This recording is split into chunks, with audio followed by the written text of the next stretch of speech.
السلام علیکم ورحمۃ اللہ وبرکاتہ۔ اسپوکی سٹوریز ٹائم میں آپ سبھی لوگوں کو خوش آمدید۔ کہانی کا نام بدرو، قسط نمبر 2۔ اس کے دروازے پر دوبارہ دستک ہوئی۔ اس بار یہ سوچ کر وہ ذرا ہمت کر کے بستر سے اٹھی کہ ہو سکتا ہے دروازے پر آپی یا اماں ہوں، مگر پھر وہ دروازے کے قریب پہنچ کر ذرا تیز آواز میں بولی، کون ہے؟ اس کی آواز میں واضح طور پر لرزش تھی۔ دروازہ کھولو شگفتہ، میں ہوں تمہاری آپی۔ دوسری طرف سے اپنی بڑی بہن فائزہ کی آواز پر اس نے بے اختیار ایک سکون کی سانس لی اور جلدی سے دروازہ کھول دیا۔ دوسرے ہی لمحے وہ دھک سے رہ گئی۔ وہاں کوئی موجود نہ تھا۔ وہ لرز سی گئی، پھر ہمت کر کے آگے بڑھی اور دائیں بائیں ذرا جھانک کر دیکھا۔ راہداری ویران تھی۔ اس نے فوراً دروازہ بند کر لیا۔ اگلی صبح اس نے اپنے گھر والوں کو یہ بات بتائی تو کسی نے اس پر یقین نہ کیا۔ اسی دن شام کو 6 بجے کے قریب وہ اپنے کمرے میں بیٹھی پڑھ رہی تھی۔ تیمور یعنی اس کے ابا ابھی تک دفتر سے نہیں لوٹے تھے۔ اماں اور فائزہ پڑوس میں گئی ہوئی تھیں۔ گھر میں صرف شگفتہ اور ساجد تھے، جبکہ ساجد کا بھی ابھی ذرا دیر پہلے ایک دوست آیا تھا اور وہ ذرا ہی دیر میں لوٹنے کا کہہ کر اس کے ہمراہ چلا گیا تھا۔ اچانک باہر صحن میں کھٹکا ہوا۔ شگفتہ کتاب پڑھتے پڑھتے چونکی۔ پھر اچانک باہر صحن میں کسی کے سپڑ سپڑ قدموں کے چلنے کی آواز ابھری۔ پہلے تو سمجھی شاید ساجد آ گیا ہے، مگر پھر اسے خیال آیا کہ اس نے تو ساجد کے باہر جاتے ہی دروازے کے اندر سے کنڈی چڑھا دی تھی۔ ایک بار پھر اس کے دل کو اندر نہ جانے خوف نے آ لیا، تاہم وہ ہمت کر کے اٹھی اور صحن میں آئی۔ شام کے سائے گہرے ہونے لگے تھے۔ صحن میں کوئی نہ تھا۔ دفعتاً کہیں قریب ہی کی آواز ابھری۔ وہ بری طرح ٹھٹک کر آواز کی سمت پلٹی تو ایک سیاہ رنگ کی بلی اگلے دونوں پاؤں سکیڑے اس کی طرف مقناطیسی نظروں سے گھور رہی تھی۔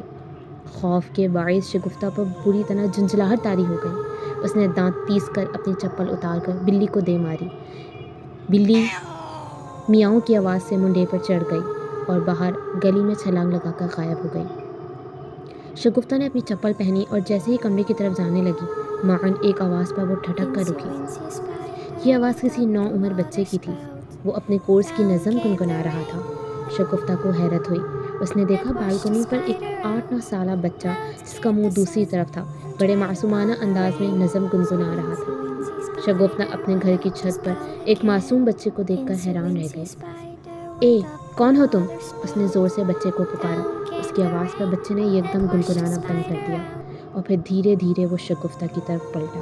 وہ ایک معصوم صورت اور بہت پیارا سا بچہ تھا، لیکن شگفتہ نے دیکھا کہ اس کے چہرے پر ایسی تیز چمک تھی جیسے قریب سے اس کے چہرے پر کوئی روشنی پھینک رہا ہو۔ وہ بچہ شگفتہ کو دیکھ کر ہولے سے مسکرایا اور چھت کی منڈے کی عقب میں غائب ہو گیا۔ شگفتہ دوڑتی ہوئی سیڑھیاں چڑھتی چھت پر جا پہنچی، مگر وہ پرسرار بچہ غائب تھا۔ شگفتہ دوبارہ نیچے آ گئی۔ ابھی وہ صحن میں ہی تھی کہ کال بیل بجی۔ وہی یہی سمجھی کہ ساجد آیا ہوگا یا پھر اماں اور آپی۔ اس نے دروازہ کھول دیا۔ سامنے فائزہ کھڑی تھی۔ اس نے سفید سوٹ پہن رکھا تھا، چہرے پر عجیب سی ویرانی اور سپاٹ پن تھا۔ وہ پتھرائی ہوئی نظروں سے شگفتہ کو دیکھتی ہوئی اندر داخل ہوئی۔ ارے آپی، آپ اکیلی آ گئیں؟ اماں کہاں رہ گئیں؟ شگفتہ نے حیرت سے پوچھا۔ فائزہ نے عجیب سے لہجے میں جواب دیا، وہ آ رہی ہیں۔ یہ کہہ کر وہ اپنے کمرے کی طرف بڑھ گئی۔ شگفتہ نے الجھی ہوئی نظروں سے اپنی بہن کو کمرے کی طرف جاتے ہوئے دیکھا اور پھر وہ دروازہ بند کر کے جیسے ہی پلٹنے لگی، دروازے پر اچانک دستک ہوئی۔ شاید اماں آ گئیں، وہ ہولے سے بربرائی اور لپک کر دروازہ کھولا تو اسے شدید حیرت کا جھٹکا لگا۔ دروازے پر اس کی ماں کھڑی تھی، مگر اس کے ہمراہ آپی فائزہ بھی کھڑی تھی۔ شگفتہ کا دل دھک سے رہ گیا۔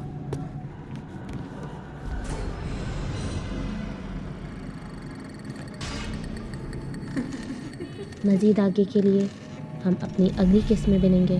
تب تک کے لیے اللہ حافظ، فی امان اللہ۔